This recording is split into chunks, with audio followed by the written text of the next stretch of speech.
మా ఇంట్లో మటన్ కీమా చాలా ఈజీ అండి. ఫస్ట్ మటన్ ఉడకబెట్టుకోవాలండి. తర్వాత ఉల్లిపాయలు, పచ్చిమిరపకాయలు, ఆయిల్ పేస్ట్, అల్లం వెల్లుల్లి పేస్ట్, ఎండు కొబ్బరి తాలింపు వేయాలండి.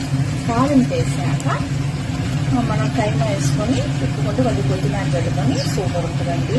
ఆ మటన్ ఉడకబెట్టుకుని బాయిల్ చేసిన వాటర్ ఉంటాయి కదా, అవి ఉంచుకోవాలండి. తర్వాత ఉల్లిపాయలు, పచ్చిమిరపకాయలు తాలింపు వేసి అల్లం వెల్లుల్లి పేస్ట్, చెక్క లవంగా అవి కూడా వేసి తాలింపు. తర్వాత టమాటాలు, మనం చింతపండు ఉడకబెట్టుకుని నీళ్ళు ఉంటాయి కదండి, అవి బాగా స్మాష్ చేసుకోవాలండి. టమాటాలు స్మాష్ చేసుకొని ఆ నీళ్ళు అవన్నీ పోసుకొని రసం చేస్తే ఇంకా సూపర్ ఉంటుందండి టమాటా రసం. మీరు అసలు ఒళ్ళు బ్యాటరీ టమాటా రసాన్ని, టమాటాలు చింతపండు బాగా స్మాష్ చేసుకొని ఆ వాటర్ పోసుకోవాలండి.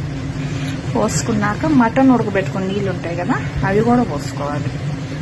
అల్లం చిల్లి బెస్ట్, ఎండు కొబ్బరి, చెక్క లవంగా కూడా వేసుకుంటే అసలు ఈ రసం 2 days అయినా